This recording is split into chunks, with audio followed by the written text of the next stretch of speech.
For many years, I shared an apartment in London with my friend Sherlock Holmes. My name is Dr. Watson. I worked as a doctor in the British Army for several years.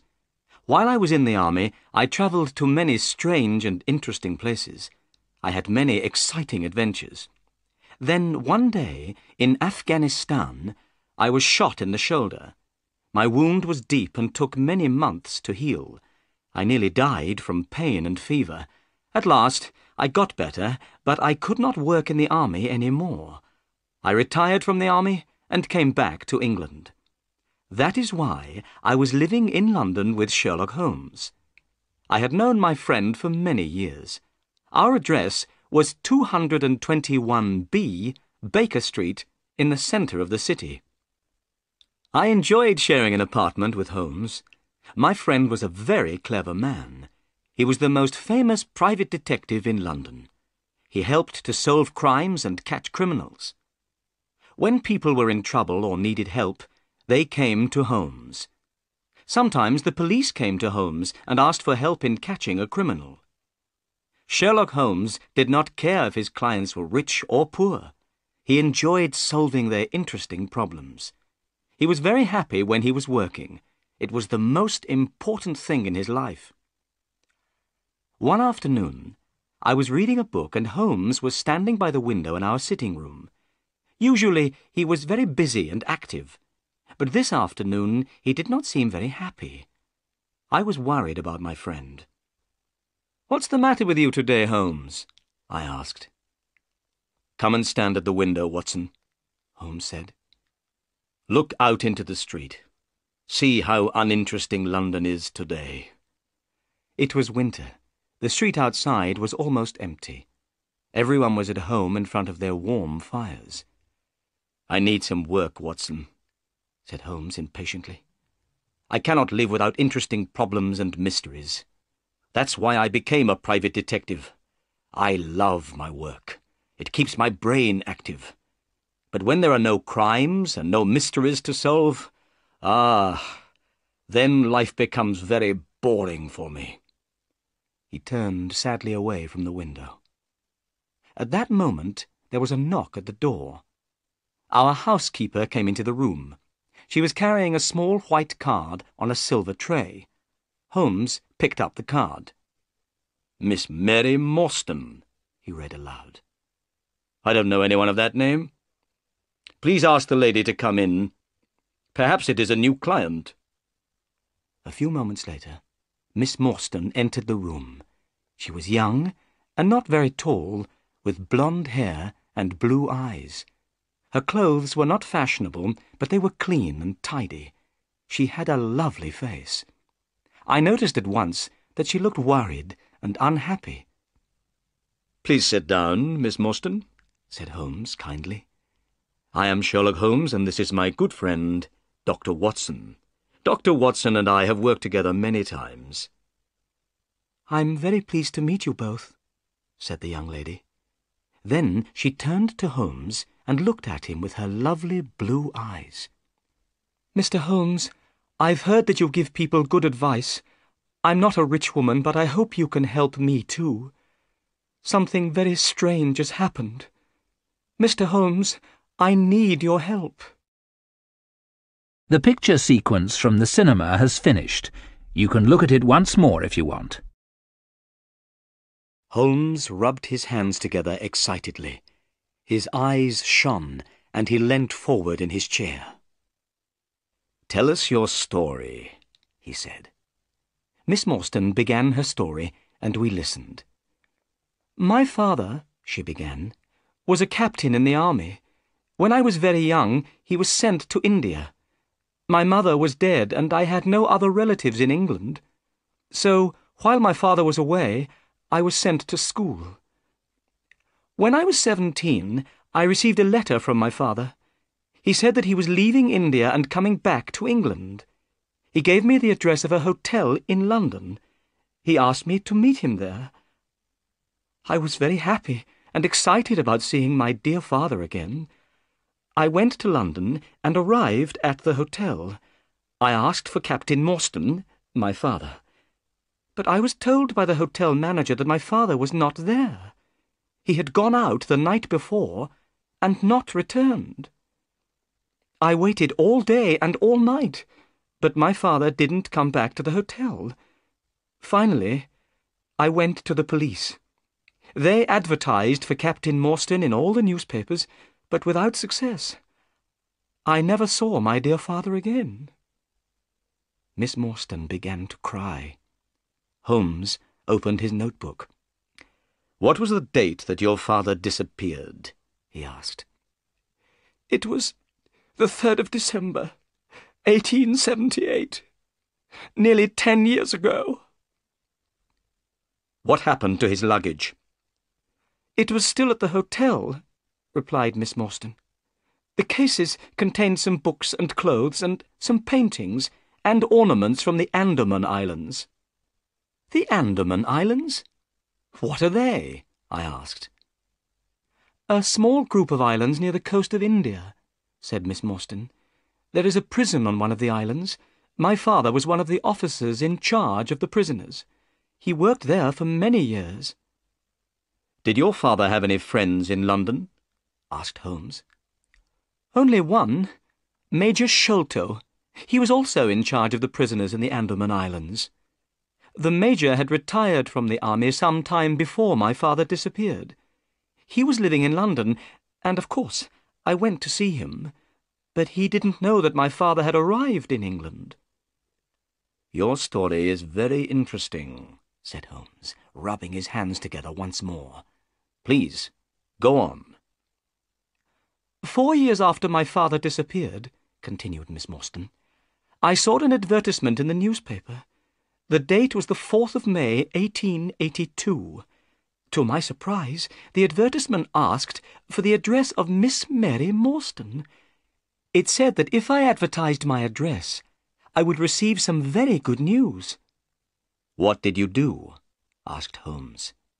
"I advertised my address in the same newspaper. The next day, I received a small cardboard box. Inside the box was a lovely pearl, and I have received another 5 pearls since that day. They arrive every year on the same day. Look." She opened a flat box and showed us 6 beautiful pearls. "There was no letter with the pearls?" asked Holmes. "Nothing at all," replied Miss Morstan. Then she continued, "But the strangest thing of all happened this morning. That is why I came to see you. This morning I received a letter. Please read it." "Thank you," said Holmes. He took the letter and studied it carefully. Then he handed it to me. London, the 17th of November, 1887. Dear Miss Morstan, go to the Lyceum Theatre tonight at 7 o'clock. Stand outside the entrance on the left. If you are afraid, bring 2 friends. Do not bring the police. You have been deceived, but you will learn the truth tonight. Your unknown friend. "What can this letter mean?" asked Miss Morstan. "I'm afraid. What should I do, Mr. Holmes? You are a clever man and can give me good advice." Holmes jumped up excitedly. "We shall go tonight to the Lyceum Theatre. The 3 of us. You and I and Dr. Watson. The letter asks you to bring 2 friends with you. You will come with us, won't you, Watson?" "Of course," I said. "I'll be very happy to come." I was speaking the truth. I wanted to help Miss Morstan. "You are both very kind," said Miss Morstan. "Since my father disappeared, I have been alone in the world. I have no friends whom I can ask for help. What time shall we meet this evening?" Holmes looked at his watch. "It's now 3:30, he said. "Come back at 6 o'clock. Don't be afraid, Miss Morstan. This evening we'll come with you to the Lyceum Theatre. We'll meet your unknown friend, and we'll try to solve the mystery." "Thank you," said Miss Morstan. She smiled at us and left the room. "What a lovely woman," I remarked. "I'm going out now," said Holmes. "I'll be back in about an hour." When Holmes had gone, I sat down by the window and tried to read a book, but I could not stop thinking about Miss Morstan. I hoped that we would be able to help her. The picture sequence from the cinema has finished. You can look at it once more if you want. At 5:30, Holmes returned. He was very pleased about something. "I have had great success, Watson," he said, as I gave him a cup of tea. "What, Holmes? Have you solved the mystery already?" I asked in surprise. No, but I have discovered something very interesting. Miss Morstan said that her father had a very good friend in India. His name was Major Sholto. "Yes," I said. "Major Sholto had retired from the army. He was living in London when Captain Morstan disappeared, but he did not know that Morstan was in England." "Well," said Holmes, "I've just been to the offices of the Times newspaper. I looked through the old copies of the newspaper, and I discovered that Major Sholto died on the 28th of April, 1882. "Perhaps I'm very stupid, Holmes, but I don't see why this discovery is interesting." "Listen," Holmes said. "Captain Morstan disappeared. He had one friend in London, Major Sholto, but Major Sholto said that he didn't know that Captain Morstan was in London. 4 years later, on the 28th of April, 1882, Sholto died. A few days later, on the 4th of May, 1882, Captain Morstan's daughter saw the advertisement in a newspaper. Then she received a valuable present. These presents came every year. Why do the presents arrive on that day? They must have something to do with Sholto's death." I was still puzzled. "But Sholto died 6 years ago," I said. "Why did Miss Morstan receive that letter today, 6 years later? The letter speaks of telling her the truth. What can it mean?" "I hope that we'll find the answers to these questions tonight, Watson," said Holmes seriously. "Are you ready? It's 6 o'clock, and here is Miss Morstan." Miss Morstan entered the room. She was wearing a dark cloak and hat. She did not seem afraid, but her beautiful face was very pale. I picked up my hat and my heaviest stick. I noticed that Holmes took his gun from his drawer and put it into his pocket. We got into a cab and were soon on our way to the Lyceum Theatre. In the cab, Miss Morstan took a piece of paper out of her bag. "Mr. Holmes, I forgot to show you this. This note was found in my father's luggage. It is very strange. I don't know what it means. Perhaps it isn't very important, but I wanted you to see it." Holmes unfolded the note carefully and spread it on his knee. He took a magnifying glass out of his pocket and examined the paper. "This paper was made in India," he remarked. "Have a look at it, Watson." I took the note and studied it carefully. The paper was thin and old. There was a drawing on the paper. "It looks like the plan of a large building," I said. "Somebody has made a mark to show a certain place in the building. But what are these names at the bottom? And what is the meaning of the sign of 4? "I don't understand what this note means," said Holmes, "but it might be important. I will keep it." He sat back in the cab. Miss Morstan and I talked quietly together, but Holmes did not say anything. I knew he was thinking hard. It was getting dark, and the people in the streets were hurrying home from work. I was feeling a little afraid. I wondered what kind of person we would meet at the Lyceum Theatre. There were many people outside the theatre. Everyone was meeting friends and going in to see the play. The letter had told us to stand outside on the left. We waited. Suddenly, a small, dark man appeared. "Are you Miss Morstan and her friends?" he asked. "Yes," she said. "You must promise me that these men are not policemen," said the stranger. "They are not policemen," replied Miss Morstan. "Then come with me," said the man. He led us quickly across the street to another cab and opened the door. We went inside. The man closed the door and jumped up onto the driver's seat of the cab. The horse moved off quickly. We passed through so many streets that I was very soon lost. I had no idea where we were going. I was feeling nervous, and Miss Morstan's face looked white. Sherlock Holmes was calm. Our strange driver did not turn round or speak to us. The only sound was the noise of the horse's hooves. At last, we stopped. We were outside a house in a dark, quiet street. It had only one small light in the kitchen window. There were no lights in any of the other houses in the street. We knocked at the door. It was opened immediately by an Indian servant. The Indian was wearing a bright yellow turban on his head. He had white clothes and a yellow belt. It was very strange to see such brightly coloured clothes in this quiet street in London. "My master is waiting for you," said the servant. As he spoke, we heard a man's voice. It came from one of the rooms inside the house. "Bring them in to me," the voice called. "Bring them straight in to me." The picture sequence from the cinema has finished. You can look at it once more if you want. We followed the Indian servant into the house. He stopped in front of an open door. "Come in! Come in!" said the voice.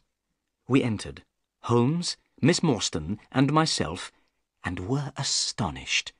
The room in which we were standing was full of Indian paintings and ornaments. The carpet was soft and very thick. There were 2 large tiger skins on the walls. In the centre of the room stood a strange little man with a bald head.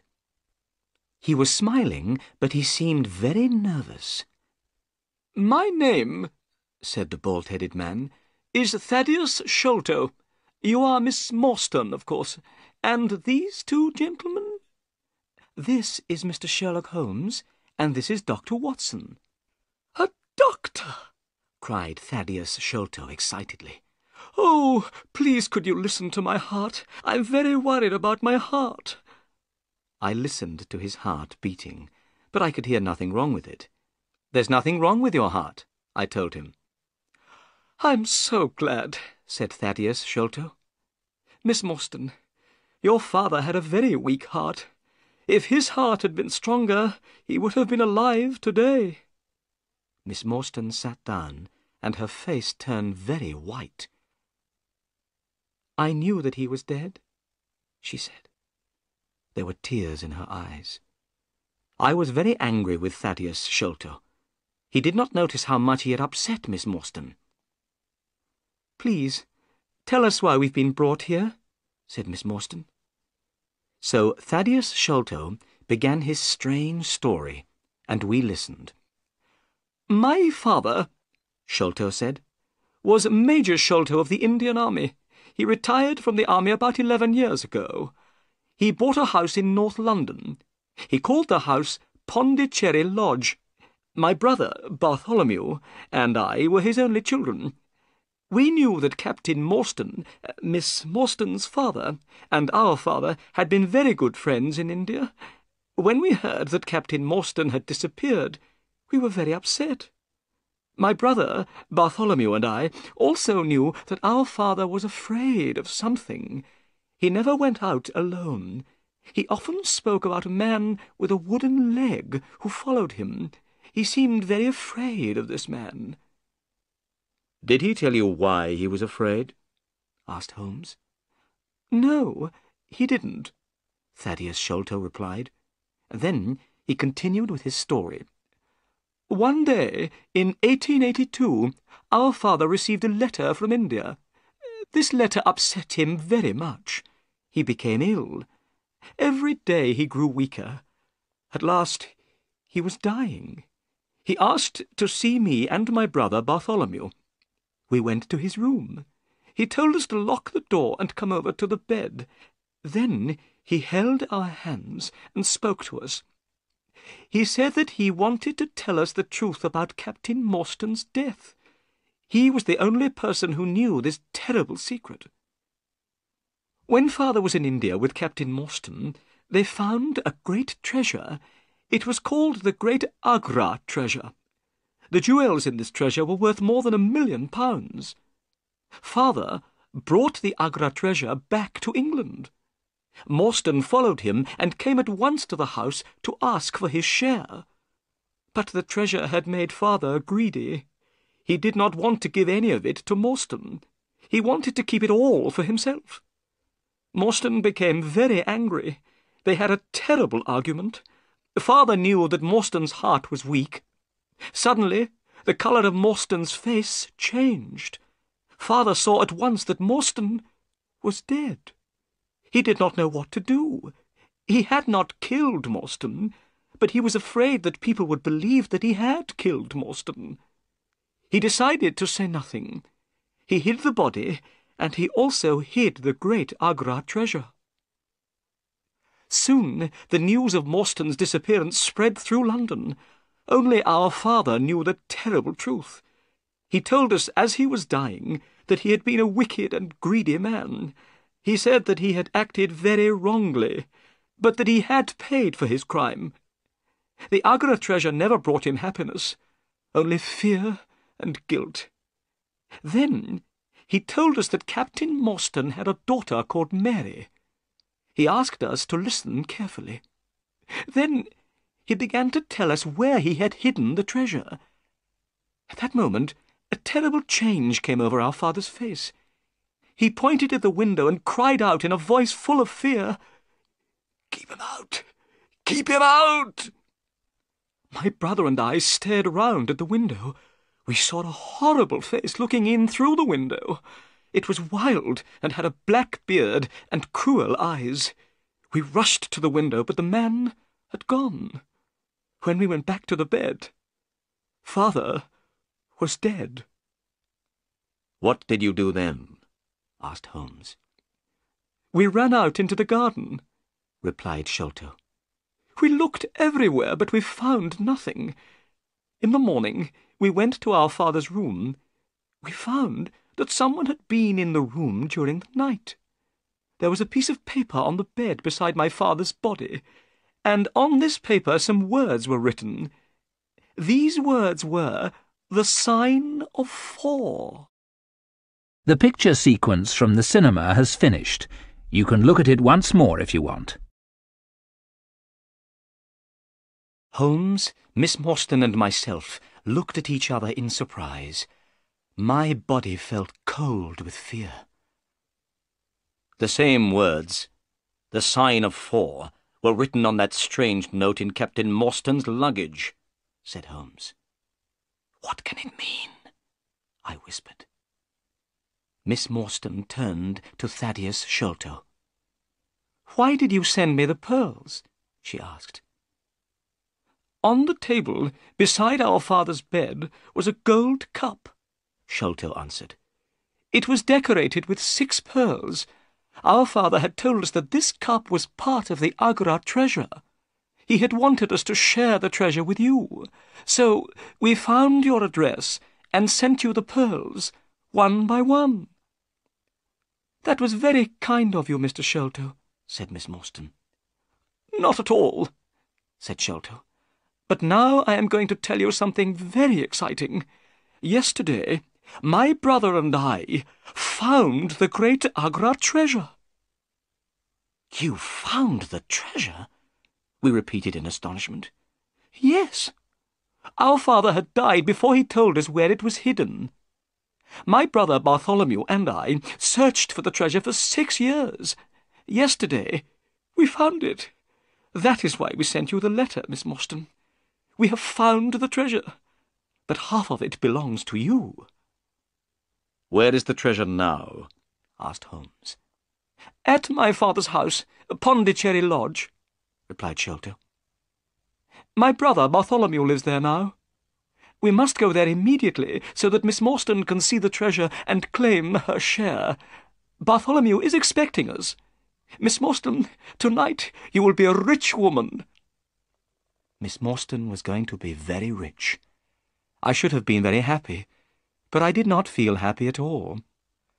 I had fallen in love with Miss Morstan, but I did not have very much money.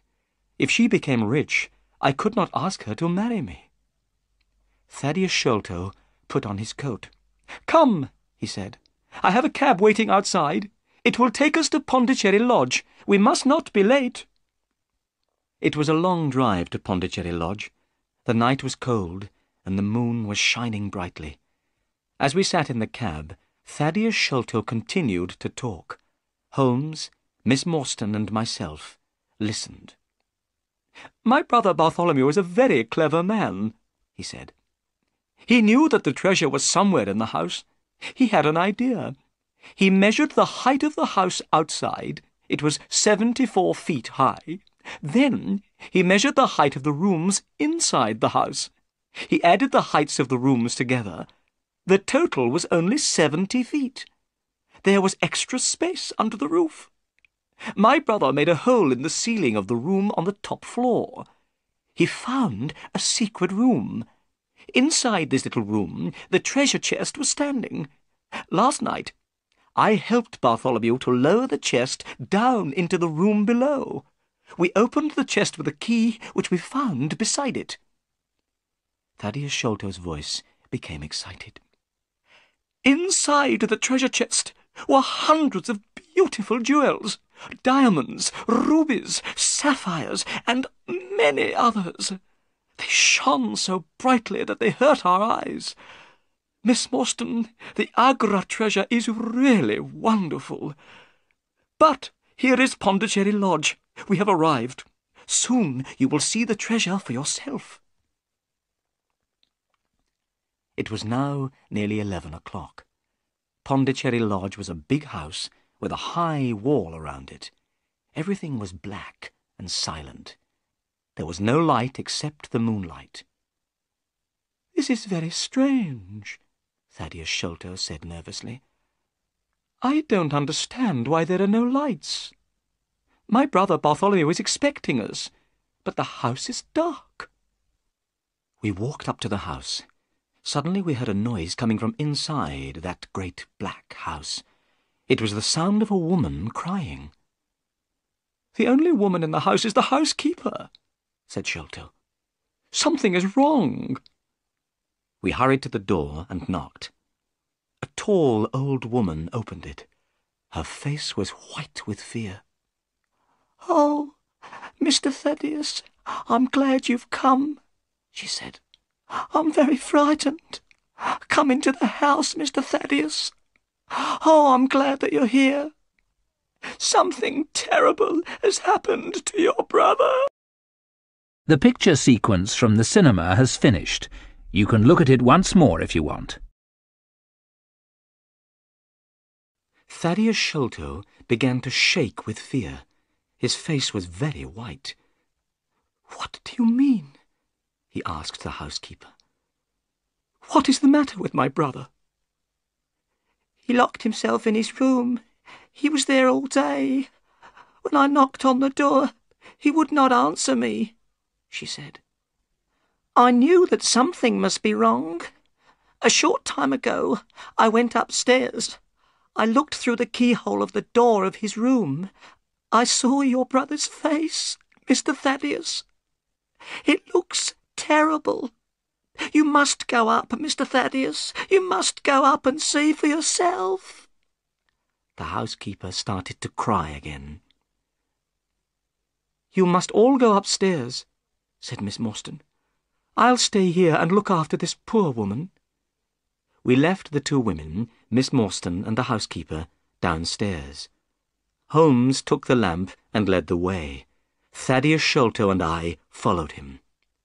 We climbed up the stairs. There was a passage at the top of the stairs. At the end of the passage was a door. Thaddeus Sholto pointed to this door. "That's the door of my brother's room," he whispered. We hurried forwards.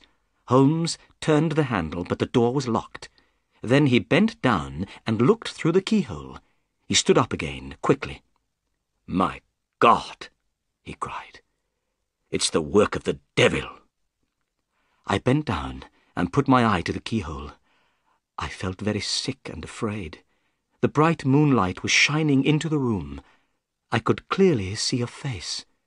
This face was looking straight at me. It did not move.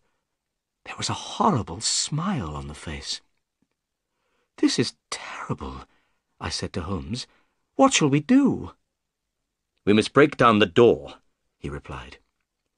We threw ourselves at the door, and it broke with a sudden crack. We were inside Bartholomew Sholto's room. Bartholomew Sholto was dead. He was sitting in a chair by a table. His body was stiff and cold. I could see that he had been dead for many hours. The dead man's body was twisted with pain. There was a horrible smile on his face. There was a piece of paper on the body. Holmes picked it up and read it. "Look," he said. In the light of the lamp I read with horror, "The sign of 4." "What does it mean?" I asked. "It means murder," Holmes replied. He pointed to Bartholomew Sholto's ear. "Look." I looked.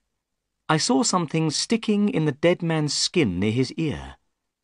"It looks like a thorn," I said. "It is a thorn," said Holmes. "You can take it out, but be careful. It is poisoned." I took the thorn between my finger and thumb. I pulled it away easily from the dead man's skin. I looked at it.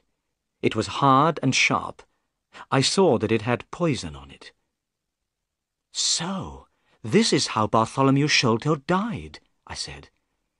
"What a terrible death! But who killed him, and why?"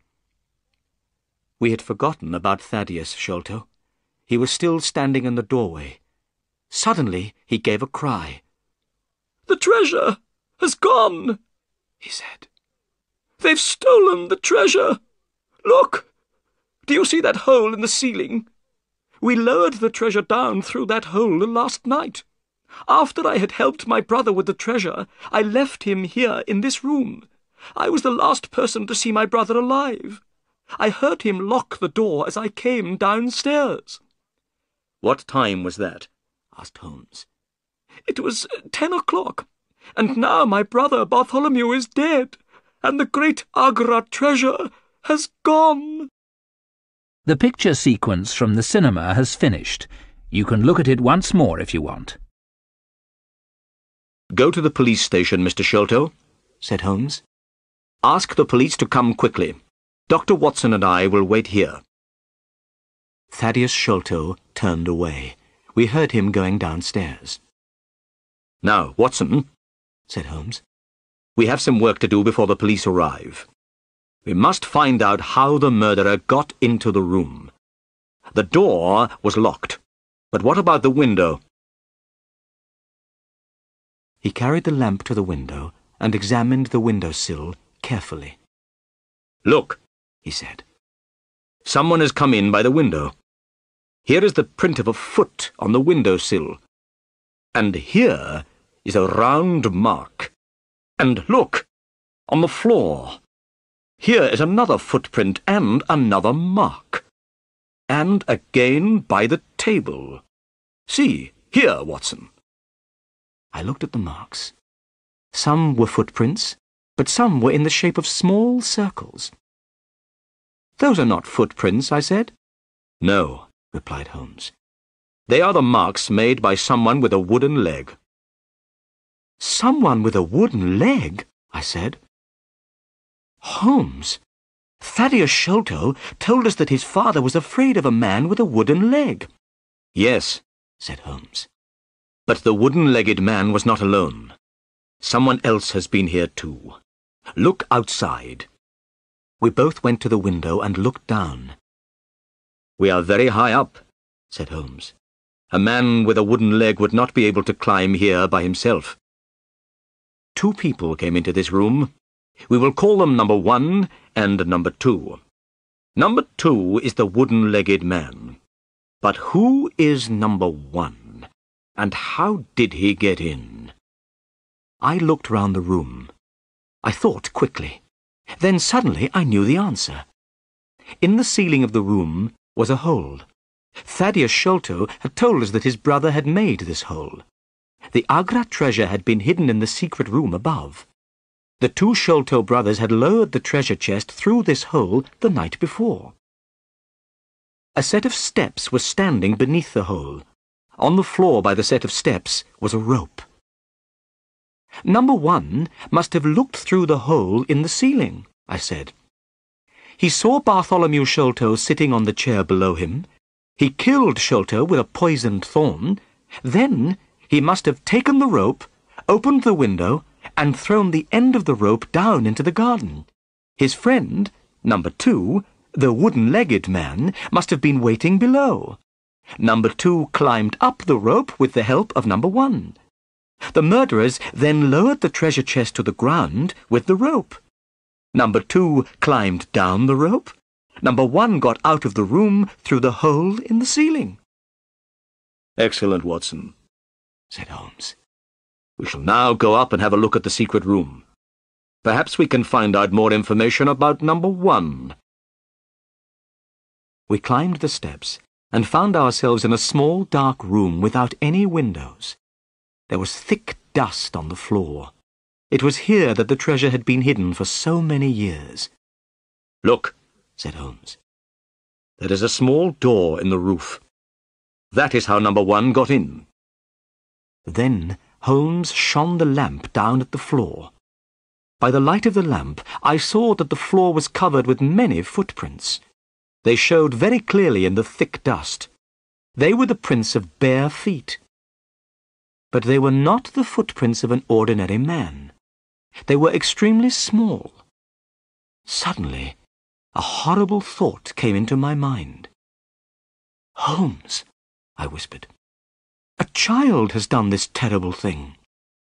Holmes did not answer. He was still studying the tiny footprints. Finally, he spoke. No, he said slowly. I don't think it was a child. Look at this footprint. Look at the marks of the toes. They are very wide apart. It is not a child's footprint. It is a man's. They are the prints of a tiny man. "Do you mean a dwarf?" I asked in surprise. I will show you, replied Holmes. Let's go into the room again. Let's examine once more the poisoned thorn which killed Bartholomew Sholto. In the room below, I picked up the thorn. I held it carefully between my fingers. I felt afraid. It was long and sharp. Now then, said Holmes, what do you think about this thorn? Is it an English thorn? No, I said. It certainly is not.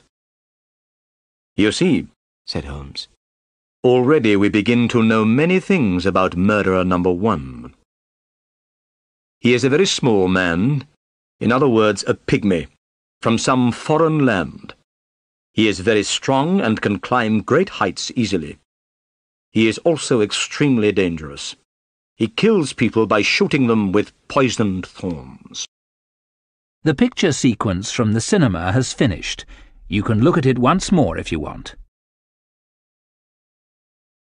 I looked at Holmes in astonishment. "How strange," I said. "Why are a pygmy and a wooden-legged man working together? Who are these people, Holmes, and why did they kill Bartholomew Sholto?" They wanted the treasure, of course, answered Holmes.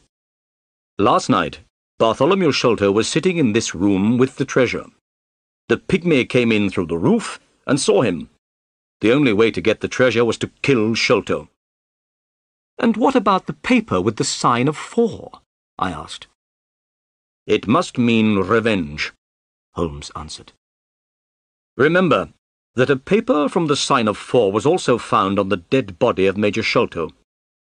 I don't know why someone wants revenge on the Sholto family, but we know that someone wanted revenge.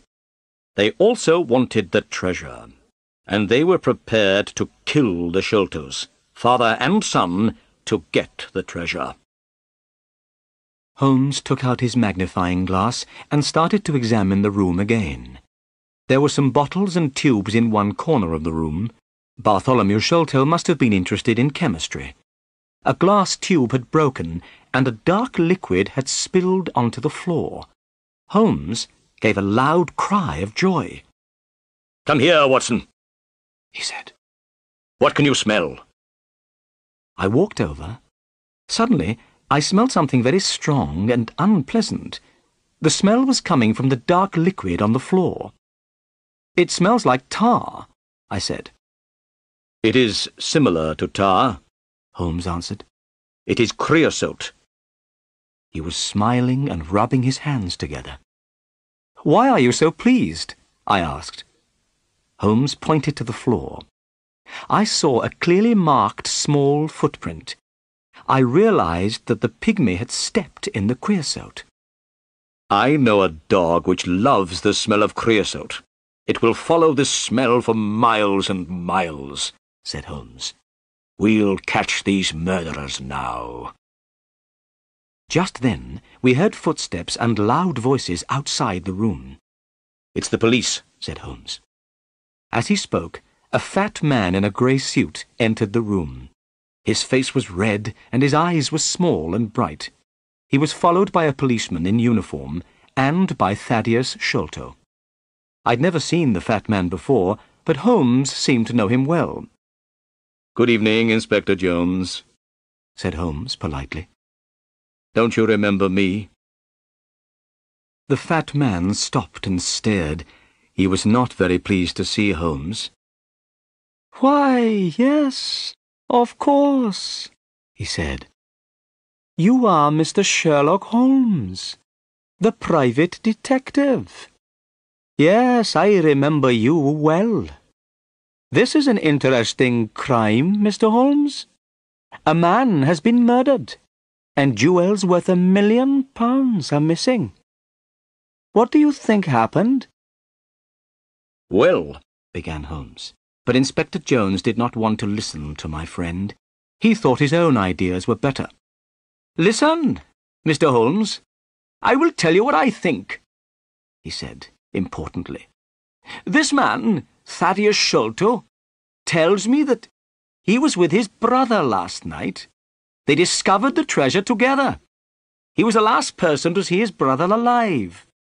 Now, I think that Thaddeus Sholto killed his brother. Then he ran off with the jewels." "Oh, no, it isn't true," cried Thaddeus Sholto. "What about the poisoned thorn in the dead man's skin?"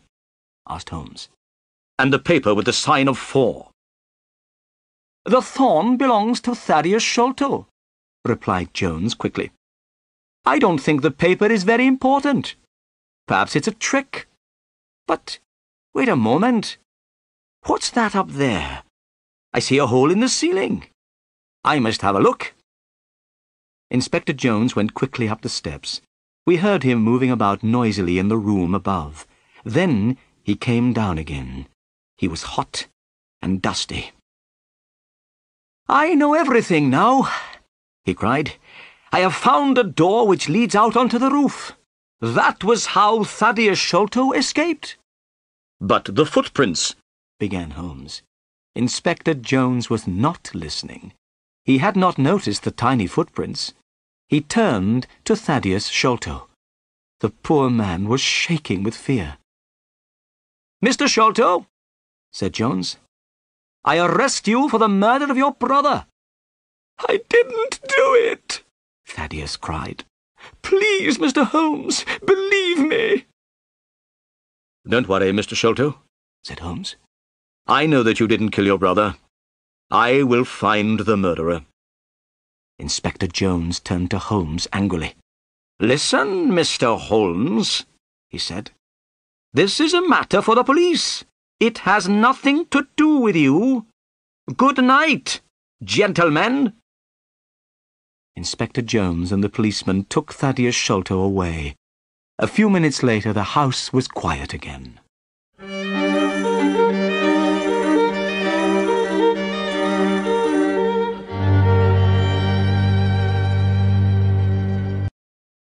The picture sequence from the cinema has finished. You can look at it once more if you want. "The police don't want my help, Watson," said Holmes, as soon as the inspector had gone. "Inspector Jones thinks he has solved the crime and caught the murderer, but they have arrested the wrong man. I agreed with Holmes. I was sure that Thaddeus Sholto was not the murderer. "We must be quick, Watson," said Holmes. "I want you to do 2 things. First, take Miss Morstan home. Second, go to this address, 3 Pinchin Lane. Ask for Mr. Sherman. He has an old dog called Toby. I want you to bring Toby here. Meet me here in 2 hours' time." I took Miss Morstan home in Thaddeus Sholto's cab. She was very upset by what had happened and spoke very little. I promised that I would visit her the next day. Then I went to the address which Holmes had given me. It was the middle of the night, and the streets of London were black and silent. As the cab went along, I thought about everything that had happened. We had discovered the truth about some things. The death of Captain Morstan, the sending of the pearls to Miss Morstan, the advertisement, the letter. All these things were clear. Now there were other mysteries which we had to solve. Where was the Indian treasure? What was the plan found in Morstan's luggage?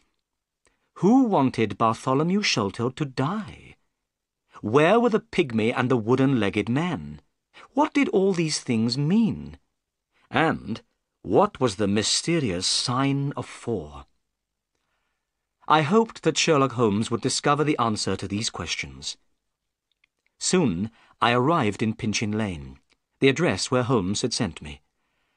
It was a very poor street, and the houses were old and dirty. I found house number 3 and knocked on the door. After some time, a face looked out from a window above. It was not a friendly face. "Who are you?" said the face angrily. "What do you want?" Come down and open the door," I said. "I have something to ask you." "Go away at once," said the face. "If you don't, I'll let out 50 dogs upon you." "My friend, Mr. Sherlock Holmes," I began. At these words, the window suddenly shut, and a few minutes later the door opened. I saw an old man with grey hair and beard holding a candle in his hand. "Come in, sir," he said. "I'm Mr. Sherman. I'm sorry that I was rude. I didn't know that you were a friend of Sherlock Holmes." I went into the small, dirty house and stopped in astonishment. There were cages everywhere I looked. All the cages contained different kinds of animals. I could see their eyes shining in the candlelight. "What does Mr. Holmes want?" asked the old man. "A dog called Toby," I answered. "Toby is my best dog," said Mr. Sherman. "He loves to follow strong smells, especially the smell of creosote. That's his favourite." "That's why Mr. Holmes wants him," I said. "Wait here. I'll go and get him." The old man came back after a few minutes. He was pulling a dog on a lead. The dog looked very strange. It had very long ears and very short legs, and its eyes were large and sad. "This is Toby," said Mr. Sherman. "He'll go with you. He's a friendly dog." The dog licked my hand and wagged its tail. I put some money into Mr. Sherman's hand, and the old man gave me Toby's lead. When I got back to Pondicherry Lodge, I found Sherlock Holmes standing outside the door. He was smoking his pipe. "Excellent, Watson," he cried when he saw me. "You've done well. Good dog, Toby. Come here. Good dog." Holmes took a handkerchief out of his pocket and gave it to Toby to smell. The handkerchief was covered with creosote. The dog went mad with excitement. His sad eyes shone with happiness, and his tail wagged. "See how he loves the smell," said Holmes. "We won't have any problems now." Holmes pointed at a drain pipe, which went down from the roof of the house. "While you were away, Watson," he said, "I went up onto the roof and discovered how the pygmy climbed up and climbed down again. He used that drain pipe." The drain pipe ran all the way down from the roof to the garden below. There was a large barrel full of water under the end of the drain-pipe. "He climbed down that drain-pipe and on to the barrel beneath," said Holmes. "It was very easy to follow his trail. He left marks everywhere. He also dropped this." Holmes put his hand in his pocket and took out a small bag made of dried grass. I looked inside. To my horror, I saw 5 or 6 long, dark thorns. They were the same as the one which killed Bartholomew Sholto. "The murderer has lost these," said Holmes. "Let's hope that he doesn't have any more. Don't touch them, Watson. They are poisoned. But come, where's Toby? We must begin." Holmes took Toby's lead and pulled the dog to the bottom of the water barrel. Toby smelled all round carefully. Suddenly, he began to bark excitedly. He had found his favourite smell, the smell of creosote. Then he started to pull at his lead. "He's on the trail," cried Holmes. "Let's go!" The picture sequence from the cinema has finished. You can look at it once more if you want. Toby pulled at his lead and ran quickly through the grass. He ran so quickly that it was difficult to follow him. The sky was beginning to get light now. Toby ran along the paths in the garden under the trees and bushes. Then he reached the garden wall and ran along beside it. Finally, he stopped at a place in the wall where the bricks were loose. "This is the place where they got into the garden," said Holmes. "It is easy to climb up and down here. Look, do you see this mark? It is the print of a man's hand." He pointed at a flat stone. I saw a dirty handprint on the stone. Holmes picked up the dog and climbed over the wall. I followed. Toby soon found the trail again.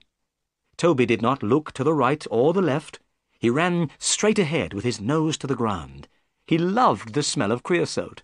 Nothing could stop him from following it. As we hurried along, I thought about the wooden-legged man and the pygmy. I wondered what would happen when we found them. I knew that they were dangerous. I wished that I had brought my gun with me. Toby was still following the trail. Now we were passing through small, narrow streets. The people were just beginning to wake up. The men were going on their way to work. The women were opening their windows and cleaning their houses. Suddenly, Toby ran down a path. This path led straight down towards the River Thames. Soon the river appeared in front of us. Toby ran faster and faster. The path went down to the water's edge. It ended at a small wooden jetty. Toby stopped. He ran backwards and forwards trying to find the smell. He looked up at us sadly with his large eyes.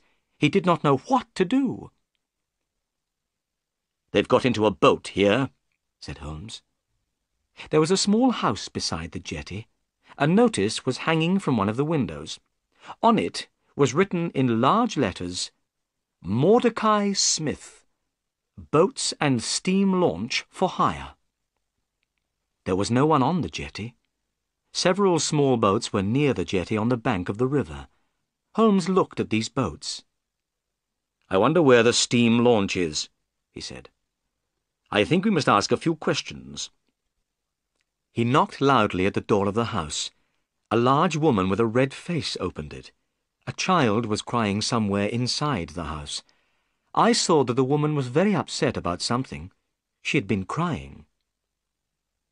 "Good morning," said Holmes politely. "Are you Mordecai Smith's wife?" "Yes," replied the woman. "What do you want?"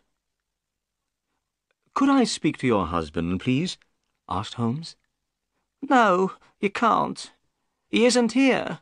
I haven't seen him since yesterday morning." "Oh," said Holmes. "I wanted to hire a boat."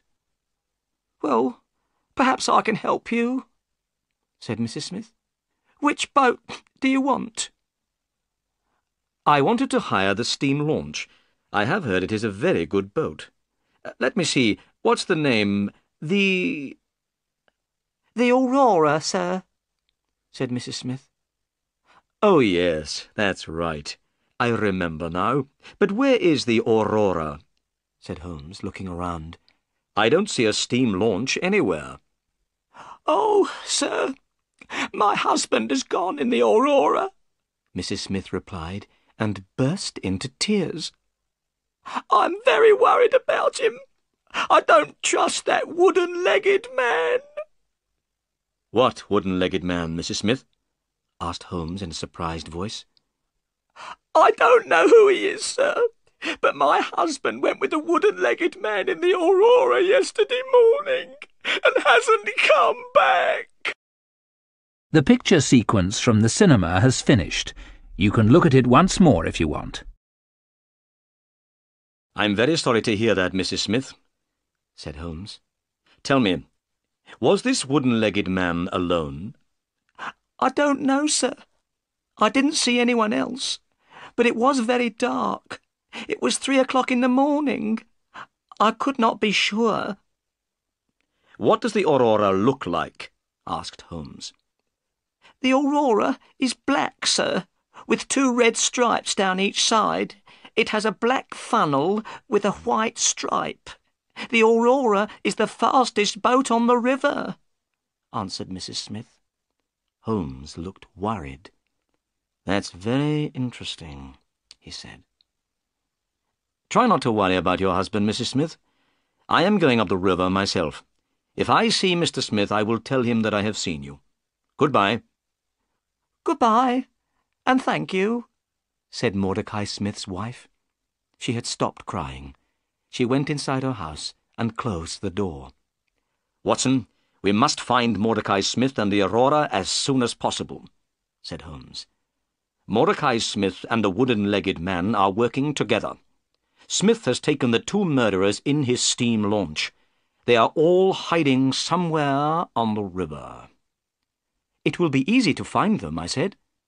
You must tell the police at once. Holmes shook his head. No, I don't want these criminals to know that anyone is looking for them. They will try to escape again. I have a better idea, Holmes went on. I have many agents everywhere up and down the river. These agents are clever. I pay them to bring me information. They always know what is happening on the river.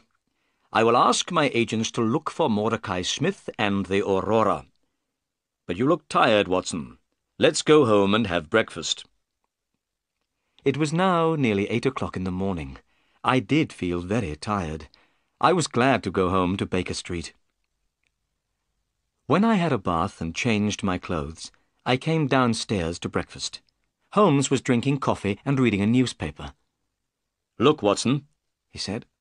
Here is a report about the murder of Bartholomew Sholto at Pondicherry Lodge, and about the arrest of Thaddeus Sholto by Inspector Jones last night. I took the paper and read the report. I felt sorry for Thaddeus Sholto. Inspector Jones had made a stupid mistake by arresting him. I knew that Sholto was not guilty of the murder of his brother. I hoped that we would be able to help Thaddeus. But would we be able to find the murderers? Suddenly, there was a loud knock on the door. A few minutes later, 12 children ran into the room. Their clothes were dirty and ragged. They had no shoes on their feet. Their hair was untidy, and their faces had not been washed for a very long time. But they seemed happy and cheerful. "Good morning, Mr. Holmes," said the children together. "Who are these children, Holmes?" I asked in astonishment. Holmes laughed. These are my agents, he said. I sent a message for them to come. Look at them. They can go anywhere, see everything, hear everything. Nobody is afraid of children. Holmes gave each of the children some money. Then he told them what he wanted them to do. You must find a steam launch called the Aurora, he said. It is on the river somewhere, and belongs to Mordecai Smith. The Aurora is black with 2 red stripes down each side. It has a black funnel with a white stripe. You must find it. Now go. The children ran out of the room, all talking together. They went down the stairs and out into the street. My agents will find Mordecai Smith and the Aurora, said Holmes. Now, we must wait. The picture sequence from the cinema has finished. You can look at it once more if you want. We had not slept all night and I was very tired. I went to bed and woke late in the afternoon. I felt much better. I went downstairs. Holmes was reading a book. I saw at once that he was worried. "Is there any news?" I asked. Nothing at all. I can't understand it. I am very surprised and disappointed. My agents say that they cannot find the Aurora. "Can I do anything to help?" I asked. Nothing. "Then I'll take Toby back to Pinchin Lane. Then I'll go and see Miss Morstan and tell her what has happened." I went to Miss Morstan's house. She looked very pleased to see me. I told her that we had not found the treasure yet, but she did not look disappointed. I was surprised about this, but I was also very pleased. I said good-bye to her and drove back to Baker Street. I went to bed, but I could not sleep. I was thinking about Miss Morstan. I wanted to ask her to marry me. All night I heard Holmes walking up and down in his room. Next morning he looked tired and ill. My agents cannot find the Aurora, he said impatiently. They have searched the whole river. The Aurora has disappeared. We waited all that day, but there was no news. The next day I woke early. It was still dark. To my surprise, Sherlock Holmes was standing by my bed. He was dressed and ready to go out.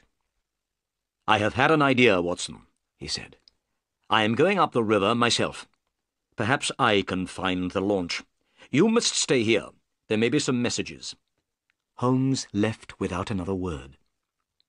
That day, the time passed very slowly. I picked up a book but was unable to read it. I was thinking all the time about the wooden-legged man and the pygmy. Where were they? Why could Holmes not find them? I was worried about my friend. I knew that he was a clever detective, but perhaps this time he would not be able to catch the murderers. At 3 o'clock in the afternoon, I had a visitor. It was Inspector Jones, the police officer. I was astonished. Inspector Jones had changed completely. 2 days ago, he had been very rude to Holmes. He had not wanted his help. Now, he was very quiet and polite. "Good afternoon, Dr. Watson," said Inspector Jones. "I'm afraid that I made a bad mistake. I have had to let Thaddeus Sholto go. Sholto has proved that he was at a friend's house when his brother died." Inspector Jones looked so sad that I began to feel sorry for him. "I've received a telegram from Sherlock Holmes," the inspector went on. "Here it is." I took the telegram and read it. Inspector Jones, go to Baker Street at once. Wait for me there. I know where Sholto's murderers are hiding. Come with us tonight if you want to catch them. Holmes. "That's excellent," I cried.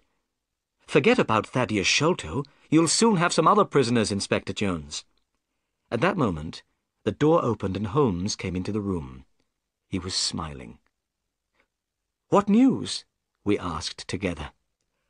I know where the Aurora is, Holmes replied. It wasn't on the river at all. The Aurora has been hidden in a boatyard near the river for 2 days. I knew the launch at once. Mordecai Smith, the owner, was there too. He was talking to someone, and he was speaking very loudly. He said that he had to have the Aurora ready for 8 o'clock tonight.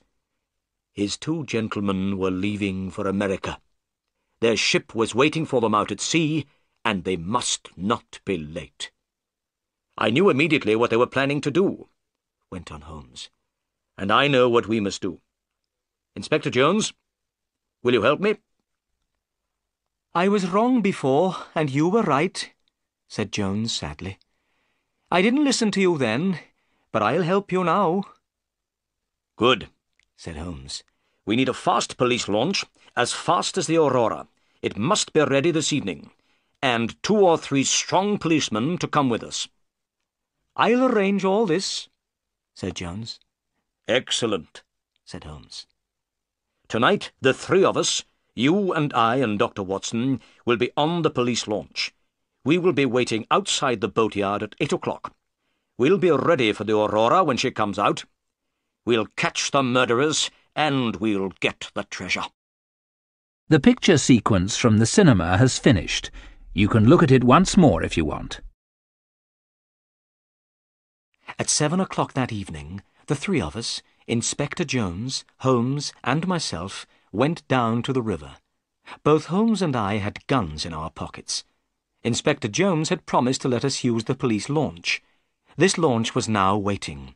4 strong men were on board the launch. Soon we were moving quickly down the River Thames. The police launch was very fast. We passed all the other boats on the river without difficulty. This pleased Holmes very much. By 8 o'clock we had arrived opposite the boatyard where the Aurora was hidden. It was now dark. We waited. 10 minutes passed. Suddenly a launch came out of the boatyard. It was black, with 2 red stripes. It was moving very quickly. "That's the Aurora," cried Holmes. "Follow it, quickly! Faster! Faster! We must catch them!" We were going so fast that the police launch started to shake, but we could not get near to the Aurora. The chase became more and more exciting.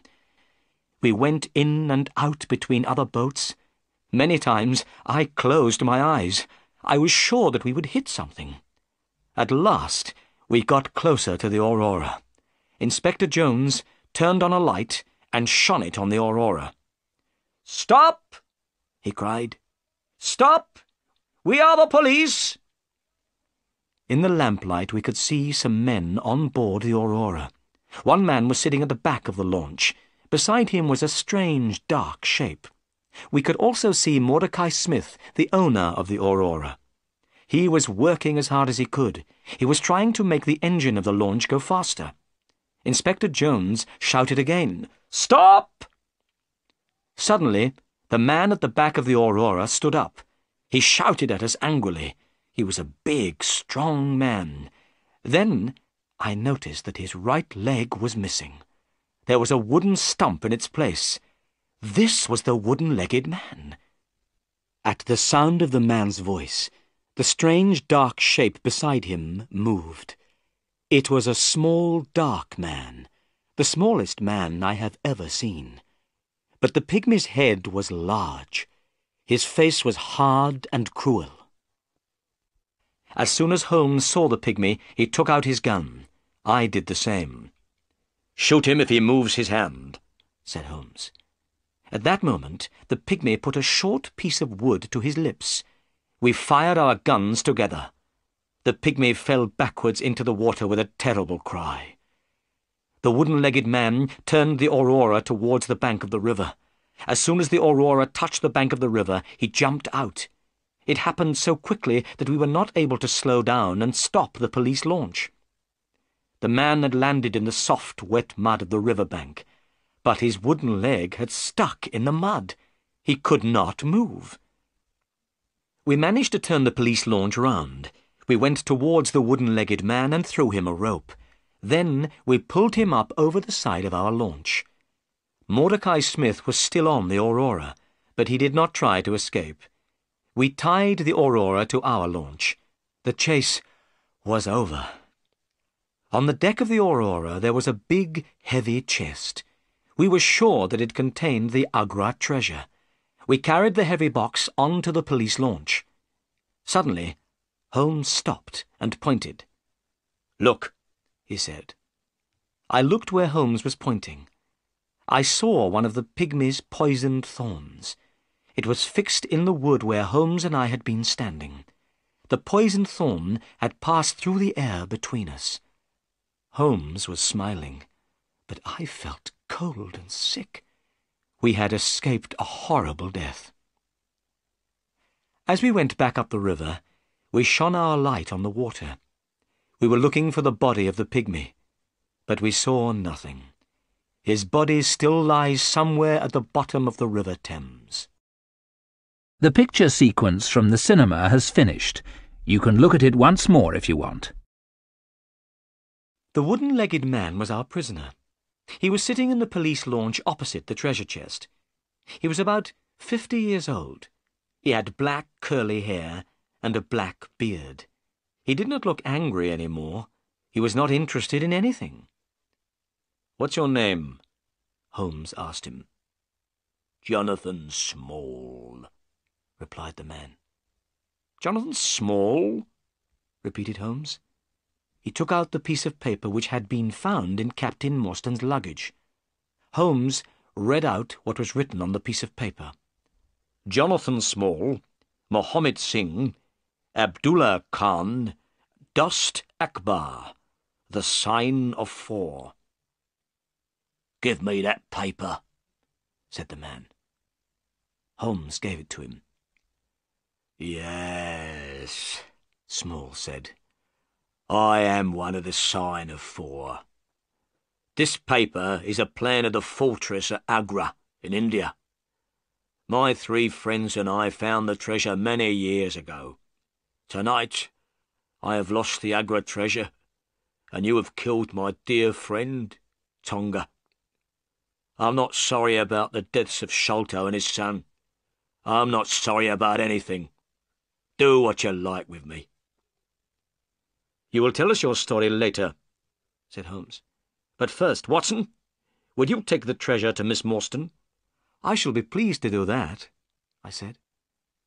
But I was not speaking the truth. I did not want to take the treasure to Miss Morstan. I did not want her to become a rich woman. "Inspector Jones and I will take our prisoner to Baker Street," said Holmes. "We'll meet you there, Watson." Then Holmes turned to Jonathan Small. "But where is the key of the treasure chest?" "At the bottom of the river," replied Jonathan Small. "Why did you throw it away?" cried Inspector Jones angrily. "You've made things very difficult for us." Jonathan Small did not speak. He did not care what Jones said. When we got to the jetty, I got out of the launch with the treasure chest. I found a cab and drove to Miss Morstan's house. Miss Morstan was sitting by the window. She was wearing a pretty white dress, and her hair was shining brightly in the lamplight. "How nice to see you," she said when she saw me. "Do you have any news?" "I've brought something better than news," I said, trying to speak happily. "I've brought the Agra treasure." I put the heavy chest down on the table. Miss Morstan did not look very excited. "So, this is the famous Agra treasure," she said. "Yes," I replied. "Half of it belongs to you, and half to Thaddeus Sholto. You are a rich woman now, Miss Morstan." "The treasure can wait," she said. "First, I want to hear all about your adventures. Please sit down and tell me everything." So I told her everything that had happened. I told her how Holmes found the Aurora. I told her about Inspector Jones and Thaddeus Sholto. I told her about the chase on the river, the death of the pygmy, and how we had caught Jonathan Small. "How brave you are," she said. "I didn't know that you were in such terrible danger." "It's finished now," I said. "Let's open the treasure chest. There isn't a key. How can we open the chest?" Miss Morstan left the room and came back with a heavy metal bar. I took the bar and put it under the lid of the chest.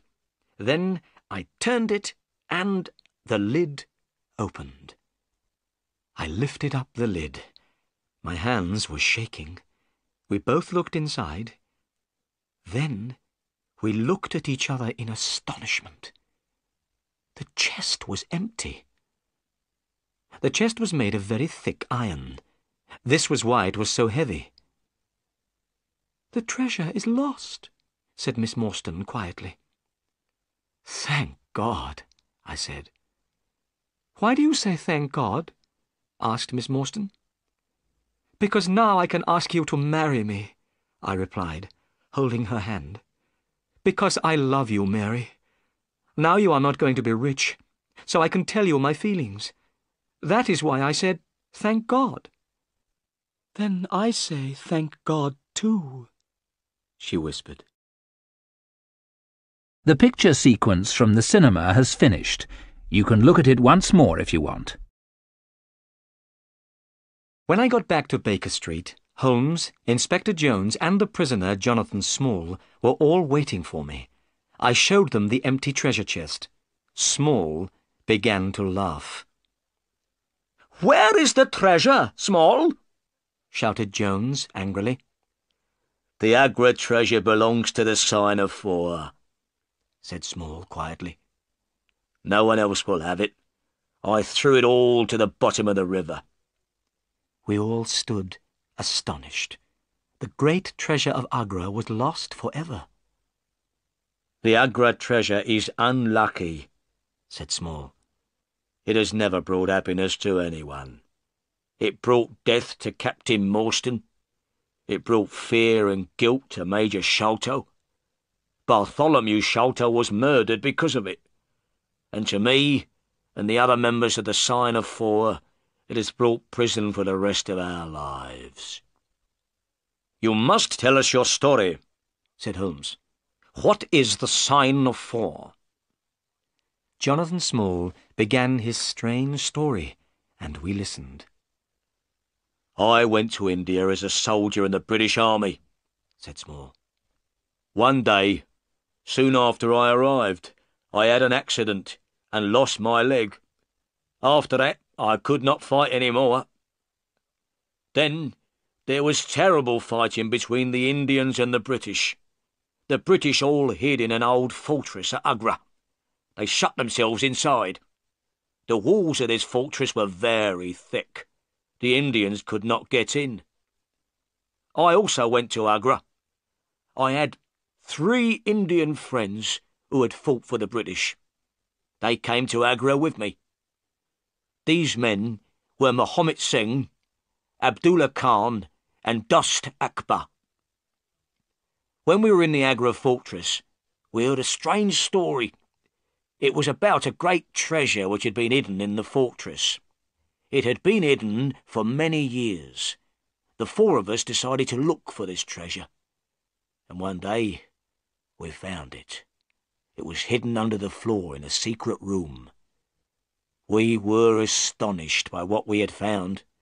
We had never seen so many beautiful jewels. The 4 of us decided not to say anything about what we had found. We decided to leave the treasure hidden in the secret room in the fortress. When the fighting was finished, we would be able to take the treasure away with us. We made a promise to each other. We agreed that we would always work together. We would share the treasure between us. We became the Sign of Four. But a terrible thing happened. 2 British soldiers were killed in a fight. We had not killed them, but we were arrested for their murder. We were sent to prison in the Andaman Islands." "Is that where you met Major Sholto and Captain Morstan?" asked Holmes. "Yes," said Small. "Sholto and Morstan were the officers in charge of the prisoners there. We were in a terrible situation. We knew where the Agra treasure was, but we were not able to go and get it. We were prisoners. Also, we were afraid that someone else might find the treasure. We did not know what to do. At last, we told Sholto and Morstan about the great treasure. We asked them to help the 4 of us to escape. When we were free, we would get the treasure and share it with them. But Sholto said that he did not believe us. He said he did not know if we were speaking the truth. Sholto did not know if the treasure would be there. He said he would go to India. If he found the treasure, he would come back. He would help us escape from prison. Sholto asked the 4 of us to give him a plan of the fortress at Agra. We did not want to give Sholto the plan. I didn't trust him. But in the end, we had to agree. We gave one plan to Sholto and another to Morstan. Sholto went to India. but he never came back. He found the treasure and took it to England. He stole it from the Sign of Four, and also from his friend Morstan.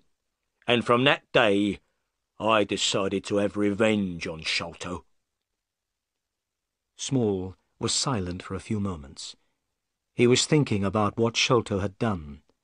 Then he went on with his story.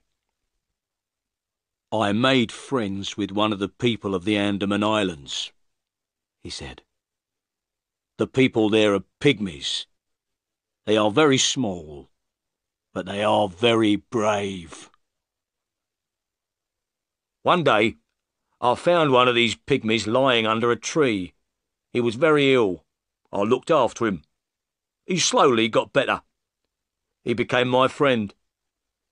His name was Tonga. Tonga helped me to escape from the islands. He had a small boat. One dark night, we put lots of food into the boat, and we sailed together from the Andaman Islands." Holmes had been listening carefully while Small told his story. Now he spoke. "Ah, I understand," he said. "Major Sholto received a letter. What was written in the letter frightened him to death. It must have been the news of your escape which killed him." Small went on with his story. "At last Tonga and I reached London, but I was too late to have revenge on Sholto. Sholto was dying. He saw my face at the window. That night I got into his room and left a message. It was from the Sign of Four. Tonga and I waited 6 years. We watched Pondicherry Lodge and Bartholomew Sholto carefully. When Bartholomew Sholto found the treasure, we knew about it immediately. With Tonga's help, I got into his room. Tonga killed Bartholomew Sholto with a poisoned thorn. We took the treasure, left the paper, and went. I had paid Mordecai Smith to take us to a ship. We were planning to go to America, but now everything has changed. Tonga is dead, and I am your prisoner, and the Agra treasure is lost forever." We were all silent. We were thinking of the great treasure which was lost in the mud at the bottom of the River Thames. Perhaps it was better there. "Dr. Watson," said Holmes, when Inspector Jones had taken Small away. "That is the end of our adventure." "Yes," I said, "but I have some very good news. Miss Morstan and I are going to get married." "Excellent," said Holmes. "The Agra treasure has at last brought happiness to someone."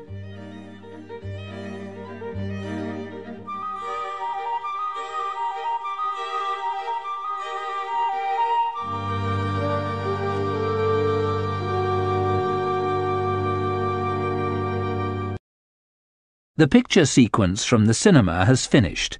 You can look at it once more if you want.